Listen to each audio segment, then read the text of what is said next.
Not long ago, Johnson was the highest-paid actor in the industry, thanks to the Fast and Furious franchise and hits like Jumanji and Netflix's Red Notice. At 53, he successfully moved beyond his wrestling background to become a significant box office attraction. However, he has recently experienced a series of disappointing flops, leading some to speculate that he may be slipping to B-list status. In addition to his commercial failures, the former WWE star has struggled to be recognized as a serious, award-worthy actor, particularly after the release of his artistic sports biopic, The Smashing Machine. This film, which tells the story of MMA fighter Mark Kerr and was directed by the acclaimed Benny Safdie, was expected to be an Oscar contender for Johnson. Unfortunately, it performed poorly at the box office, grossing only $10 million against a $50 million budget. While reviews were mixed, Johnson's performance received widespread acclaim. Notably, Oppenheimer director Christopher Nolan praised him, stating, "I think it's an incredible performance. I don't think you'll see a better performance this year, or in most other years."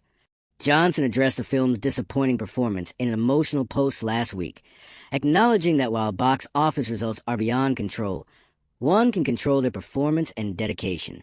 He expressed gratitude for the opportunity to transform for the role and thanked director Benny Safdie for believing in him, stating that the film has profoundly impacted his life. The Smashing Machine is not the only failure that Johnson has faced in recent years. He starred in DC's Black Adam, which performed poorly both with critics and at the box office, failing to recoup its costs and prompting Warner Brothers to reboot the DC universe without him. Additionally, Johnson's collaboration with Zac Efron in the big-budget remake of Baywatch did not achieve favorable results. He also tried to appeal to mainstream audiences with Disney's Jungle Cruise in 2021, but only just managed to recover its $200 million budget. Critics and film enthusiasts have been quick to point out Johnson's decline in box office success, with YouTuber John Campy stating that Johnson's reign at the box office was officially over and that his broad appeal has clearly started to wane. Despite the criticism, The Rock still has opportunities to reclaim his position in Hollywood. He has sequels to his most successful franchises in the pipeline, including Jumanji 3 set to release next year, and Fast X Part 2 scheduled for 2027. A sequel to Jungle Cruise is also in development, thanks to the film's strong performance on Disney Plus that helped offset its box office shortcomings.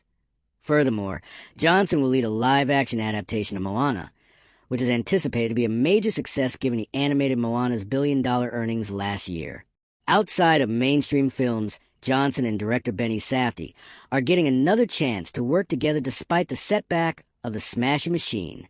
According to Deadline, Johnson will star in Safdie's Lizard Music, which has been acquired by Amazon MGM Studios.